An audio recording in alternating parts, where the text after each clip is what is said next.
veo como una luz. Ahí sí ahí veo la luz, doctor. Decía. Yo sabía que yo lo iba a lograr. Y de pronto siento un silencio bastante incómodo en ese minuto para mí de parte del doctor. Y yo le pregunto qué pasaba. Y me dice: Ignacio, lamento decirte que estás ciego y que quedaste ciego para siempre.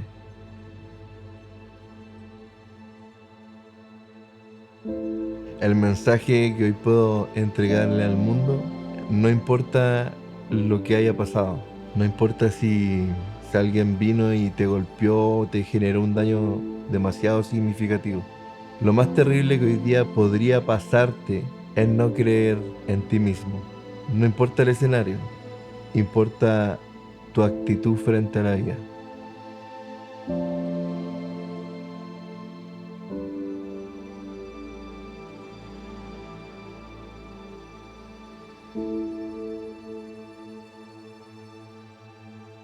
Mi vida antes de tener este brusco cambio era una vida muy normal, pero consolidada económicamente.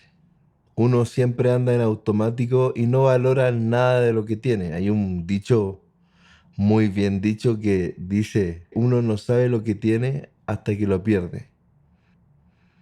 Y en este caso no fue diferente. Yo vivía con mi familia, jamás nos saludábamos, o máximo un hola. No tenía el momento de quizá acariciar el cuerpo de ellos o la cara de ellos, poder saludar a mi mamá con un beso. La verdad que era muy en automático, entraba y salía y cada uno tenía su vida. Y cuando yo cierro la puerta de mi casa y salgo, al otro día volví sin poder verlos nunca más. Llevo más de 1500 días sin poder ver a los seres que más amo. Listo, salgo un día domingo temprano, evidentemente a hacer un par de gestiones tenían que ver con mis negocios y cosas así. Y, y se me acercan dos personas que son hermanos y, y me intentan llevar de apuro con plata o con dinero, por ejemplo, para seguir. En Chile se le dice carreteando el estar en fiestas. Y evidentemente era temprano, muy temprano el día domingo.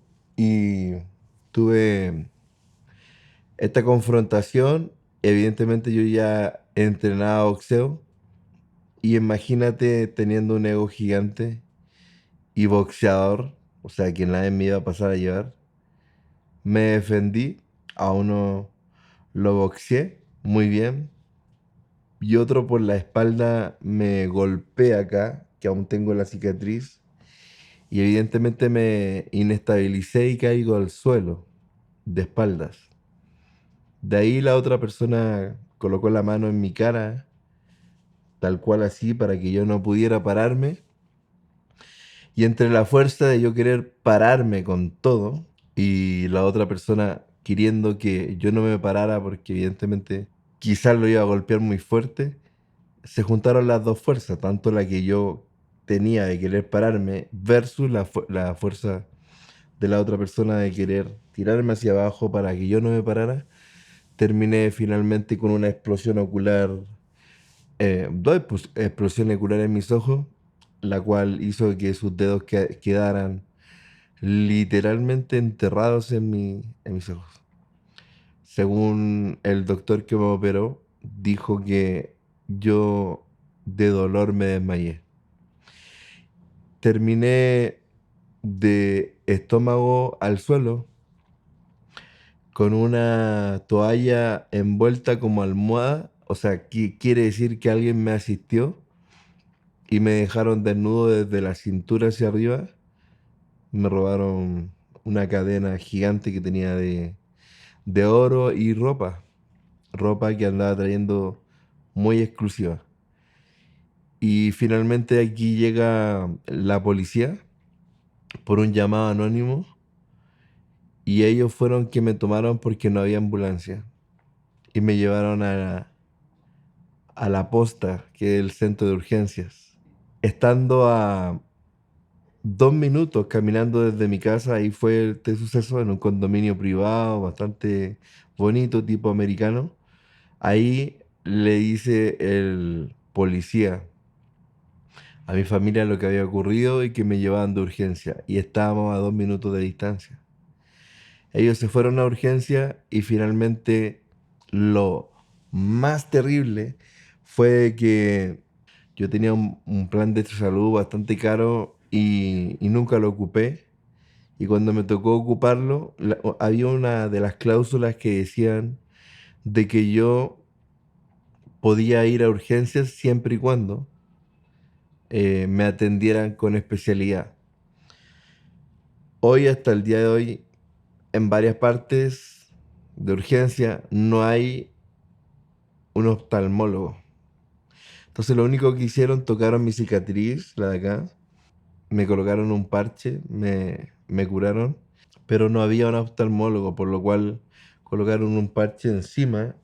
Como no había una persona especializada en eso, tuve que andar en varios centros médicos de urgencia, sin ambulancia porque no había. Mi papá me llevaba de lugar en lugar, estando 3 días con mis ojos fuera de la cavidad ocular. Y cuando uno tiene una parte o un órgano del cuerpo fuera del lugar donde le corresponde estar, entra en una etapa de descomposición. Evidentemente, si hubiese habido un oftalmólogo, quizá hubieran podido recuperar esta masa ocular y no haberla perdido. Hoy tengo solamente una masa ocular. Yo actualmente quedé sin globo ocular, sin el ojo. Habiendo teniendo unos ojos azules, totalmente intensos, hoy día solo tengo párpados. Desde ese minuto solo tengo el lado izquierdo una masa cosida que está conectada al nervio óptico, que lo dejaron por ahí para si en algún futuro había tecnología para este tipo de lesión, poder llegar a ver. Bien, yo despierto en una prestigiosa clínica de Santiago.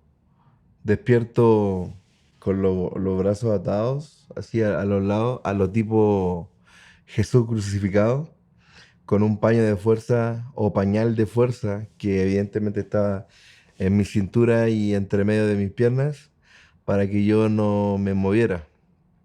Que era para, en el fondo, no salir corriendo en la etapa de shock. Al momento de despertar se acerca mi papá y solo escucho su voz, pero no podía ver. Y estaba vendado completo. Estaba toda mi cara vendada. Y mi papá me dice qué me había pasado, que dónde había estado, quién me hizo esto. Pero él, queriendo evidentemente saber, me pidió de que no nos preocupáramos de eso y que primero yo pensara en qué minuto me podían soltar los puños para que yo pudiera estar cómodo. De ahí, evidentemente, al momento en que me sueltan, estaba lleno de cable y cosas así, y yo toco mi cara y sentía toda mi cara vendada. Entonces, mi papá me dijo, tranquilo, que te tienes que sanar y vas a poder ver. Yo sé que él lo dijo con las mejores de las intenciones y también con la esperanza de que yo pudiera volver a ver. Ahí fue cuando llega una enfermera muy amorosa en su voz y me dice, casi como si fuese yo un niño, ya vamos a comer. Y ahí fue cuando como que mi cara se desfigura, según mi familia, y me dicen, ahora le vamos a dar la comidita, como si yo fuera un niño. Y eso como que me hizo tener una voz no muy gentil, no muy amable. Y yo le dije que yo no iba a permitir que nadie, absolutamente nadie, me me dé la comida y me colocaron la bandeja y recuerdo que yo empiezo, ya dígame qué es esto. Y empiezo a tantear y entre que empiezo a tantear así, a tocar, también di vuelta algunas cosas. Lo primero que se me venía a la mente, y lo digo desde mi humanidad, ¿no es cierto? Desde lo más como lógico que uno pudiera pensar, era querer rápidamente sanarme y volver donde estas personas y hacer justicia con mis propias manos. No me interesaba nada más que eso. Cuando estaba en la clínica, ya estaba a punto de darme alta, el doctor me hizo una promesa que en 4 meses más me harían un examen para ver si yo podía ver una migaja de luz o una pelusa por último. Y desde ahí ver qué tipo de tecnología iba a poder calificar para que yo pudiera volver a ver. Ahí olvídate la esperanza, la emoción de querer recuperar mi vista, recuperar mi sistema de empresa, volver a ver mis logros, mis amigos. Y fueron 4 meses, ¿no es cierto?, en los cuales me hacía expectativa ya que voy a hacer ahora que voy a volver a ver. Y fueron 4 meses súper duros. Al pasar el tiempo, ya llegando casi a estos 4 meses, fui a hacerme el examen para poder ver si había luz, o sea, si podía ver luz. Y recuerdo que llego a esta clínica, el doctor me saluda, un doctor muy reconocido en Chile en el área oftalmológica. Y recuerdo que me senté en la camilla y me toma o sea, me toma una pinza acá para tirarme hacia arriba y me toma otra pinza acá en el pómulo para tirarme hacia abajo y que la cavidad ocular se abriera. Me acuerdo que me dan las indicaciones y me dicen, Ignacio, te vamos a aplicar una luz de izquierda a derecha y luego retornar y tú tienes que avisarnos si ves algo. Me acuerdo que me hacen el examen, me dicen ya ahora te vamos a aplicar la luz y yo empiezo incluso a sentir el calor. Y cuando en algún minuto o segundo veo como una luz que apuntaba así loco. Y yo le digo al doctor, ahí veo, ahí sí ahí veo la luz, doctor. Yo sabía, decía, yo sabía que yo lo iba a lograr. Y resulta que me dice, ok, vamos a volver a repetirlo para confirmar lo que tú estás diciendo. Me vuelven a hacer el examen y yo vuelvo a ver la luz. Y ahí está la luz, digo yo. Y de pronto siento un silencio bastante incómodo en ese minuto para mí de parte del doctor. Y yo le pregunto qué pasaba. Y me dice, Ignacio, lamento decirte que estás ciego y que quedaste ciego para siempre.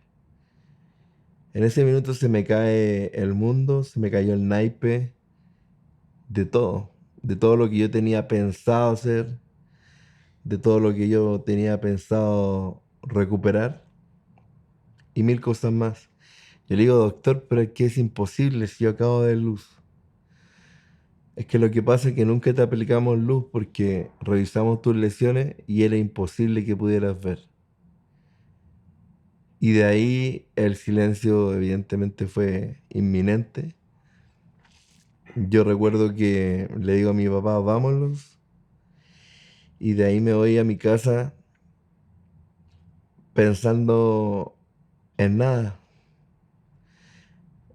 Como que en ese minuto el tiempo de mi vida se colocó en pausa sin sentido, sin saber qué hacer, dónde ir, solamente pensando en por qué Dios permitió que yo quedara así. Que yo decía por qué en su gran despacho a Dios se le perdió mi ficha técnica, donde estaban mis proyectos, mis sueños, todo lo que yo había creado y pensado y lo que quería hacer.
Llegué a mi casa y en estado de shock, obviamente.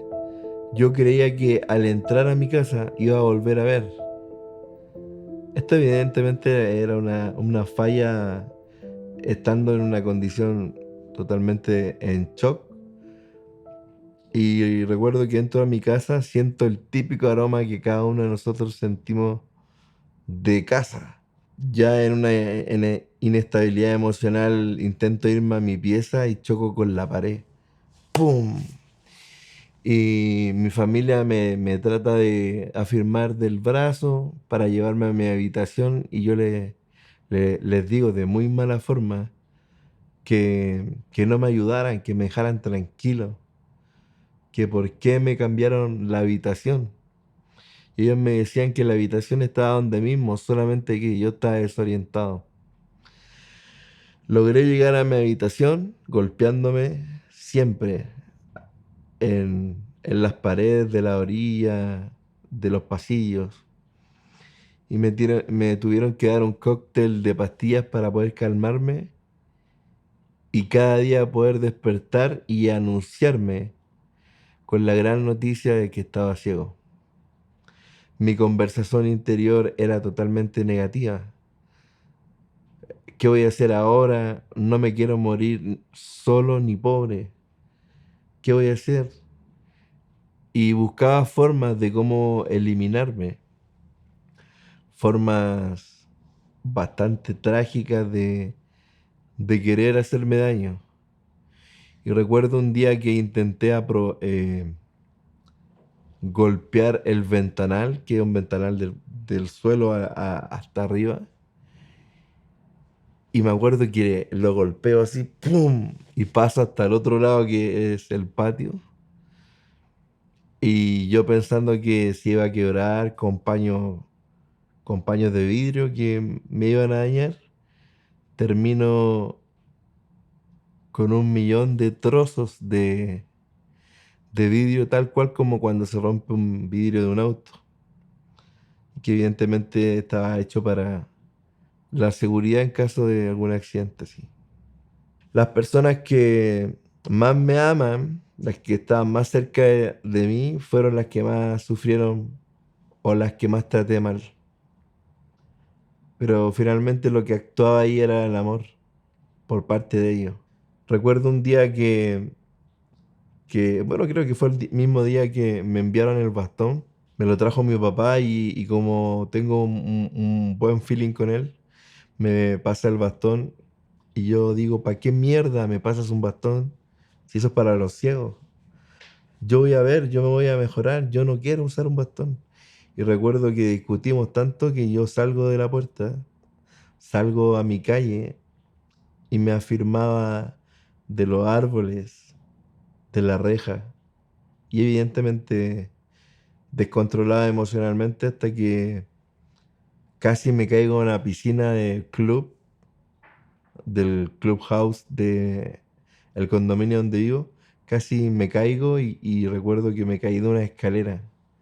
Mi papá siempre me seguía en silencio para no hacerme notar de que me estaba cuidando.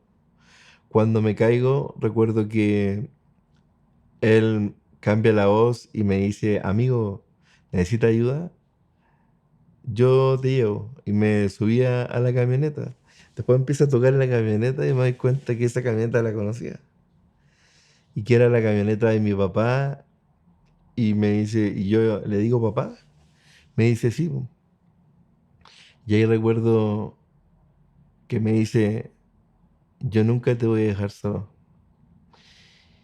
Y él dormía conmigo, pero en el suelo, para cuidar de que yo no me cayera cuando quisiera ir al baño y cuando tenía que tomar medicina cada 2 horas. Él siempre estuvo ahí junto a mi mamá para poder contenerme. Recuerdo que un día me levanto y escucho gemidos o que alguien sollozaba y llego hasta el living de mi casa y siento finalmente que era mi mamá quien lloraba en el suelo, desesperada de que por qué y le gritaba a Dios. de por qué había permitido que a su hijo le hicieran eso y dejarlo así. Por el lado de mi papá, siempre con un espíritu de querer superar cualquier cosa. Y hubo un día en que hablo con ellos, en realidad con mi papá, y le digo, ¿y ahora qué voy a hacer? Se lo digo irónicamente porque él siempre tenía respuesta para todo. Me dice, vamos a hacer lo que hemos hecho siempre, en cada momento difícil, que es salir adelante. Y ese fue el día en que yo le dije, ok, voy a ser entonces el mejor ciego del mundo. Y me río, porque no veía, y aunque suene irónico, ninguna opción de salir adelante así. Siempre mi conversación interna era pésima. Me sentía literalmente una mierda. Sentía incluso en algún minuto de tener las ganas de ir a pedir dinero a la calle. Porque de verdad estábamos comenzando a pasar necesidades. Y no había formas de generar un ingreso. Lo único que yo sentía era generar problemas, gastos. Y así fue como finalmente todos los días para mí era un pobrecito, una lástima, una literal víctima del daño que me habían hecho. Recuerdo que un día mi papá llega de su trabajo y él me dice, ¿sabes? Una persona se refaló de un bus, supe, que era un familiar de un trabajador de él, y se golpeó en la nuca, que es la parte donde el cerebro ve o transforma en imágenes las cosas. Y dice la persona se golpeó en la nuca, automáticamente quedó ciega. Aparte de eso se pasó a llevar la médula espinal de de la parte de la nuca y quedó automáticamente parapléjico sin poder mover ninguna parte de su cuerpo desde el cuello hacia abajo y evidentemente nada de la cabeza. También al golpearse en la nuca, como está cerca del oído, quedó sorda, por ende no puede hablar ni escucharse. La única forma que tenía esta persona de comunicarse hacia el mundo exterior era por medio de las lágrimas, no tenía otra forma. Y ahí yo dije, mierda, no estoy tan cagado. O sea, hay gente que está más mal y ahí por primera vez de mi gran problema pude ver el de otro y me salí de estar ensimismado, ahogado en mi gran desgracia. Y ahí fue donde yo empecé a ver otras realidades de otras personas que eran mucho peores. Y por fin pude observarme de no ser tan desafortunado. Y que ahí por fin le pude colocar a mi experiencia un regalo envuelto en sangre. Y ahí fue donde elegí pasar de víctima a protagonista de esta gran historia. Y fue muy difícil. Ahora, ¿qué fue lo que gatilló, evidentemente, de yo cambiar mi actitud frente al problema? Que el darme cuenta que el problema nunca fue el problema. El problema era mi actitud frente al problema. Y teniendo pequeños avances como vestirme solo, bañarme solo, afeitarme solo y hacer todo lo que para alguien hoy es natural, poder hacerlo solo dentro de un sistema de vida totalmente visual. Recuerdo que muchas personas que me conocían o que conocían a mis padres iban hasta mi casa y prácticamente les daba las condolencias.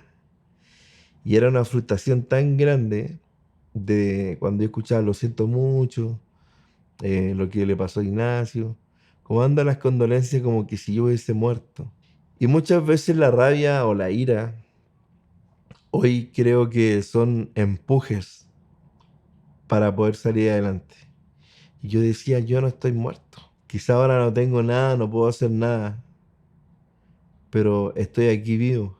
Y mientras estas personas hablaban y veían cómo yo me hacía el pan, cómo yo me servía el té o el café, o cómo me podía comer un postre, cómo podía comer comida que yo me pudiera cortarla solo. Eso hacía de que las personas que estaban desde afuera vieran cómo yo deseaba, evidentemente, salir adelante y vivir. Y la gente se iba, pero con una reflexión tal cual como cuando tú vas a un funeral y ver la pérdida significativa de mucha gente.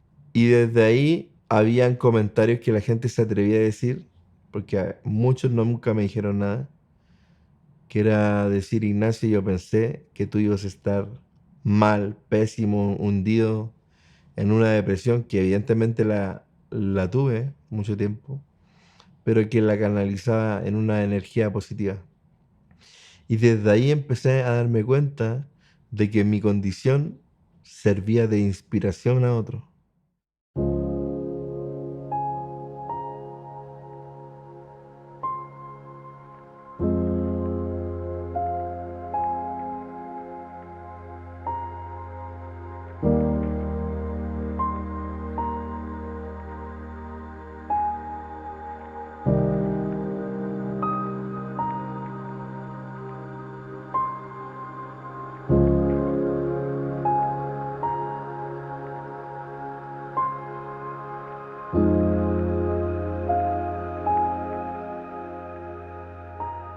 Recuerdo un buen amigo que me dijo: Ignacio, tenéis que estar claro que con ojo o sin ojo, la gente igual te va a felicitar, la gente igual se va a burlar de ti en algún minuto y que vas a tener problemas igual, con ojo o sin ojo. Y ese fue el minuto donde yo solté y me di cuenta que, claro, y soy una persona normal. Estéticamente pareciera que me falta algo, pero desde mi amor propio, de mi autoestima, me siento un hombre extraordinariamente completo. Bueno, la verdad es que yo siento desde siempre la existencia de Dios como un Dios Padre, un Dios amoroso que nos ama y que también prometió jamás hacerle daño a la humanidad por sus hechos malos de las personas. Entonces yo me he cuestionado un poco por qué Dios me deja así y me caga la vida autorizando o permitiendo que esto ocurriera. Me acuerdo que tuve mucha experiencia en comunidades católicas y otras que eran cristianas protestantes. Y recuerdo que había un monje bastante joven y él me dijo que esto me había ocurrido por dos cosas. Primero era lo que me tocaba superar y luego era dar una enseñanza como maestro a quienes me rodeaban. Que en el fondo mientras yo me iba superando, otros iban a ser beneficiados porque en el fondo estamos todos unidos. Todos somos lo mismo y finalmente lo que me pasa a mí te pasa a ti. Por eso existe la empatía. Desde ahí que me di cuenta que tenía un rol que inspirar a otros, que porto un mensaje, que tengo una verdad, que corre por mi sangre y hoy quiero mostrarla al mundo para darnos cuenta que no somos tan desafortunados como a veces nuestra mente nos quiere hacer ver. Como por ejemplo cuando estuve dando una charla en un colegio, se acercó un niño y me dijo: gracias tío por contarme su historia. Yo de verdad pensaba que mi vida era la más terrible. Y yo le dije que, ¿qué le había pasado? ¿Qué te pasó? Y me contó que a él lo habían violado una y otra vez durante muchos tiempos y años, y que conociendo mi historia se dio cuenta que la de él no era tan mala. Y me dijo: gracias tío, y se fue. La riqueza de uno y la mejor versión de uno está buscando dentro de uno. Todos tenemos una luz y todos tenemos una oscuridad, y cuando me paro en el centro y abrazo ambas, automáticamente estoy en plenitud, porque estoy en paz.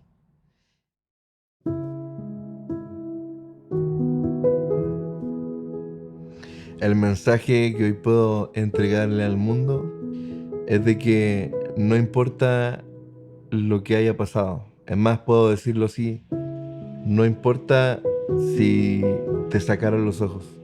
No importa si alguien vino y te golpeó o te generó un daño demasiado significativo.